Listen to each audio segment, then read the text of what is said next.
చందమామ కథ దినదిన గండం.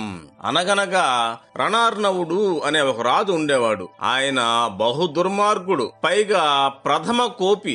ఎవరి మీదనైనా ఆయనకు దయ తప్పిందంటే మారు మాట లేకుండా మరణశిక్ష విధించేసేవాడు. ఈ విధంగా నిరపరాధులు ఎంతో మంది ఆయన చేతిలో చనిపోతూ వచ్చారు. రణార్ణవుడి ఆస్థానంలో సమయజ్ఞుడు అనే జ్యోతిష్యుడు ఒక ఆయన ఉన్నాడు. రాజు ఏ పని చేయబోయినా ముందు సమయజ్ఞుడితో సంప్రదించేవాడు. అందుచేత రాజు ప్రశ్నలకు ఆయన సరైన సమాధానం చెప్పవలసి ఉండేది. ఎన్నడైనా ప్రశ్న తప్పిపోయిందంటే దయాదాక్షిణ్యము లేకుండా తనకు కూడా రాజు మరణశిక్ష విధిస్తాడన్న సంగతి సమయజ్ఞుడికి తెలుసు. ఒకప్పుడు రణార్ణవుడు పొరుగు రాజైన సూరసేనుడి మీదకి దండెత్తదలిచి, ఏమయ్యా సమయజ్ఞ, నేను ఒక పని తలపెట్టాను, అది జయమవుతుందా కాదా అని ప్రశ్న అడిగాడు. అందుకు సమయజ్ఞుడు రెండవ తలంపు లేకుండా ఏలిన వారికి ఎప్పుడు జయమే అనేశాడు. ఇంతవరకు ఒక్కసారి కూడా సమయజ్ఞుడు చెప్పిన ప్రశ్న తప్పిపోలేదు. కాబట్టి ఇప్పుడు కూడా అతను చెప్పిన మాటలను బట్టి తన పథకం నెరవేరుతుందని రణార్ణవుడు ధైర్యం చెందాడు. ఈ ధైర్యంతో ఆయన సూరసేనుణ్ణి తన దర్బారుకు రప్పించి మంచిగా మాటలు చెప్పసాగాడు. ఇలా నమ్మించి సూరసేనుణ్ణి చెరబడదామనే కుట్ర పన్నే ఉన్నాడు రణార్ణవుడు. అయితే ఇటువంటి కుట్రలు ఎన్నైనా ఇట్టే కనిపెట్టివేయగల సూక్ష్మగ్రాహి సూరసేన మహారాజుకి మంత్రిగా ఉంటున్నాడు. అతని పేరు దూరదర్శి. రణార్ణవుడి దుర్మార్గాన్ని గురించి ఏనాడో తెలుసు దూరదర్శికి. అటువంటప్పుడు తన యజమానుడైన సూరసేనుణ్ణి అనార్ణవుడు ప్రేమ నటిస్తూ పిలిచినంత మాత్రాన పొంగిపోతాడా? ఎందుకోసం ఇలా రమ్మంటున్నాడా అని దూరం యోచించి ఇందులో గల లోగుట్టు తెలుసుకొని దూరదర్శి తగిన బందోబస్తులో ఉండనే ఉన్నాడు. అక్కడ రణార్ణవుడు సూరసేనుతో తీయగా మాట్లాడుతూ అతను ఏమారి ఉండగా తన పరివారానికి కొనసాగ చేశాడు. వాళ్ళు వెనకాలే వచ్చి సూరసేనుణ్ణి బంధించి వేశారు. కానీ మరుక్షణంలోనే తలవని తలంపుగా దూరదర్శి తన సైనిక బలంతో అక్కడ ప్రత్యక్షమయ్యాడు. ఆ సైనికులు రణార్ణవుణ్ణి అతని పరివారాన్ని కలిపి చుట్టుముట్టారు. దూరదర్శి సంజ్ఞ చేయగా తక్షణమే వారు రణార్ణవుని బంధించారు. అతని కళ్ళ ఎదుటే తమ ప్రభువైన సూరసేనుణ్ణి విడిపించారు. చేసేది లేక రణార్ణవుడు కడివేడు నీళ్లకు ఏడ్చుకున్నాడు. కాళ్ల వేళ్ల పడి దూరదర్శిని బతినాడగా అతను దయదలిచి మరెన్నడూ ఇటువంటి దుష్ట చేష్టలు చేయకుండా తగినటువంటి కఠిన షరతులు పెట్టి బుద్ధి చెప్పి మరీ వదిలాడు. ప్రశ్న తప్పిపోయినందుకు, ఈ విధంగా తనకు తీరని పరాభవం జరిగినందుకు రాజు ఉగ్రుడై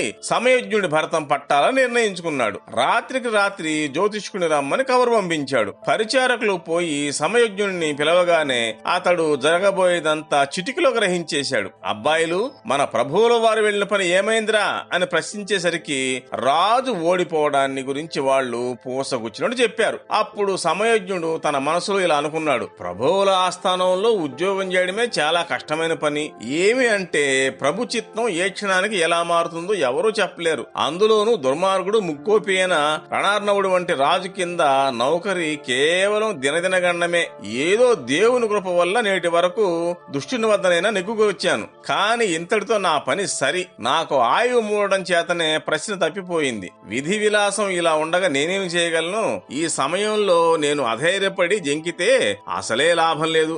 ఆపద వచ్చినప్పుడే గుండె నిబ్బరం అవసరం. కనుక వెళ్తాను, వెళ్లి తీరతాను, పరిస్థితులు గమనిస్తాను, పరమేశ్వరుడు తోపించిన విధంగా జవాబు చెప్తాను. అంతా జగన్నాటక సూత్రధారుని దయ అని తలచి కోటకు బయలుదేరాడు. తన అలవాటు ప్రకారం రాజు కోపమంతా దిగమింగుకొని సమయజ్ఞునితో ఆప్యాయంగా మాట్లాడడం ప్రారంభించాడు. ఈ నక్క వినయాలు ఎందుకో సమయజ్ఞుడికి తెలియనే తెలుసు. పైగా పక్క పక్కలనే తలార్లు పొంచి వినడం కూడా కనిపెట్టాడు అతను. అయినా ఏమీ భయపడలేదు. కొంతసేపు బాతాకాని వేశాక రాజు ఆప్యాయంగా, అయ్యా జ్యోతిషుడు గారు, ఎందరెందరికో తమరు జాతకాలు చూసి ఫలితాలు చెప్పారే, మీ జాతకం ఎలా నడుస్తుందో ఎప్పుడైనా స్వయంగా చూసుకున్నారా అని ప్రశ్నించాడు. చూచుకోకేం, చూచుకునే ఉన్నాను ప్రభు అంటూ జ్యోతిష్యుడు ఏమాత్రం నదురు బెదురు లేకుండా సూటిగా చెప్పాడు. అయితే మీ ఆయుర్దాయం ఎంతండి అని మళ్ళీ అడిగాడు రాజు. ఒకవేళ ఒకవేళ ఏ 10 ఏళ్ళో 15 ఏళ్ళో అని సమయజ్ఞుడు చెబితే పీక మీద కత్తి పెట్టి ఈ మట్టును నిన్ను నరికేస్తే నీ జ్యోతిష్యం తప్పిపోయినట్టే కదా. నీ సంగతే నువ్వు సరిగా చెప్పుకోలేని వాడివి, ఇతరులకు ప్రశ్న చెప్పేది అంటే వాజమ్మ అని అనవచ్చు రాజు. ఇంత అర్థం ఉన్నది ఇప్పుడు రాజు వేసిన ప్రశ్నలో.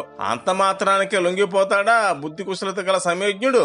ఒక్క 5 నిమిషాలు తీవ్రంగా ఆలోచించినట్టు నటించి, రాజా, జ్యోతిష్ శాస్త్రానికి పార్వతీదేవి శాపం ఉన్నదండి, కనుక జ్యోతిష్కులు చెప్పినవన్నీ జరుగుతాయనడానికి వీల్లేదు. అందులోనూ స్వంత విషయంలో అసలు వీలే కాదు. అయితే నా ఆయుర్దాయం విషయంలో మాత్రం ఒక చిత్రమైన రహస్యం ఉన్నది. ఈ రహస్యం నేను నా భార్యకైనా వెల్లడి చేసి ఉండలేదు. కానీ ఏలిన వారు అంతగా నా క్షేమం కోరి అడిగినప్పుడు ఇక దాచడం భావ్యం కాదు. అదేమిటి అంటే, నేను మరణించిన 10 ఘడియల్లో ప్రభువులకు ప్రాణాపాయం కలుగుతుందని జాతకంలో రాసి ఉన్నది. కనుకనే ఎందరు రాజులు రమ్మన్నా తమరిని వదిలి వెళ్లడం అంటే నాకు మనస్కరించక నిలిచిపోయాను అన్నాడు. ఈ మాట వినగానే రణార్ణవుడు ఏమనుకున్నాడో ఏమో తలారులను పొమ్మని సైగ చేశాడు. 4 భటులను తోడిచ్చి సమయజ్ఞుణ్ణి పదిలంగా ఇంటికి పంపించి వేశాడు. నాటి నుంచి సమయజ్ఞునికి చీమైన కొట్టకుండా కాపాడుతూ తన పంచ ప్రాణాల్లోనూ అతన్ని ఒక ప్రాణంగా చూసుకుంటూ ఉండసాగాడు. చందమామ కథ కష్టార్జితం. పోలవరంలో ఉండే అప్పలరాజుకి యుక్త వయసు వచ్చింది. అతడి మిత్రులందరూ తమకు చేతనైన పనులు చేస్తూ జీవితంలో స్థిరపడ్డారు. అప్పలరాజుకు మాత్రం పని మీద అంత శ్రద్ధ ఉండేది కాదు. అతని స్నేహితుల్లో కొందరికి పెళ్ళయింది. తనకు పెళ్లి చేయమని తండ్రి వీర్రాజును అడిగాడు అప్పలరాజు. నీ కాళ్ల మీద నువ్వు నిలబడితే పెళ్లి చేస్తాను. ఒక పని చేయి, ఓ బంగారు నాణెం తెచ్చి నా చేతిలో పెట్టు, ఆ తర్వాత నీ పెళ్లి గురించి ఆలోచిస్తాను అని చెప్పాడు తండ్రి. అంతేనా అనుకుంటూ వెళ్ళాడు అప్పలరాజు. ధనవంతుడైన స్నేహితుడి దగ్గర అప్పు తెచ్చి ఆ మర్నాడే ఒక బంగారు నాణెం తండ్రి చేతిలో పెట్టాడు అప్పలరాజు. ఆ నాణెం పనికిరాదంటూ నదిలోకి విసిరేశాడు వీర్రాజు. తండ్రి చర్య అప్పలరాజుకి అర్థం కాలేదు. మళ్లీ కొద్ది రోజులకు తల్లినడిగి మరో బంగారు నాణెం తెచ్చి తండ్రి చేతిలో పెట్టాడు. ఇది కూడా పనికిరాదు అంటూ నీటిలోకి విసిరేశాడు తండ్రి. తండ్రి చేసిన దానికి ఏం చేయాలో తెలియక ఏమీ మాట్లాడకుండా వెళ్లిపోయాడు అప్పలరాజు. కొద్ది రోజుల తర్వాత మళ్లీ ఓ రోజు బంగారు నాణెం తెచ్చి తండ్రి చేతిలో పెట్టాడు అప్పలరాజు. ఆ నాణ్యాన్ని చేతిలోకి తీసుకున్న వీర్రాజు దాన్ని అటు ఇటు తిప్పుతూ చూసి చివరికి నీటిలోకి విసురుదామని చెయ్యి పైకెత్తాడు. వెంటనే అప్పలరాజు తండ్రి చేతిని పట్టుకుని, ఆగండి, విసరకండి, నేను 10 రోజుల పాటు ఎంతో కష్టపడి సంపాదించిన డబ్బుతో కొన్న నాణెం అది అన్నాడు. వీర్రాజు నవ్వుతూ, ఈ మాట కోసమే నేను ఎదురు చూస్తున్నాను. ఇంతకు ముందు నీళ్లలోకి విసిరిన నాణేలు నువ్వు సంపాదించినవి కాదు కాబట్టి వాటిని పారేసినా నీకేమీ బాధ అనిపించలేదు. ఇప్పుడు నీకు కష్టం అంటే ఏంటో తెలిసింది, డబ్బు విలువ అర్థమైంది. ఇక పైన నీ కాళ్ల మీద నువ్వు నిలబడగలవు, భార్య పిల్లల్ని పోషించగలవు, నీకు పెళ్లి చేస్తాను అని చెప్పాడు.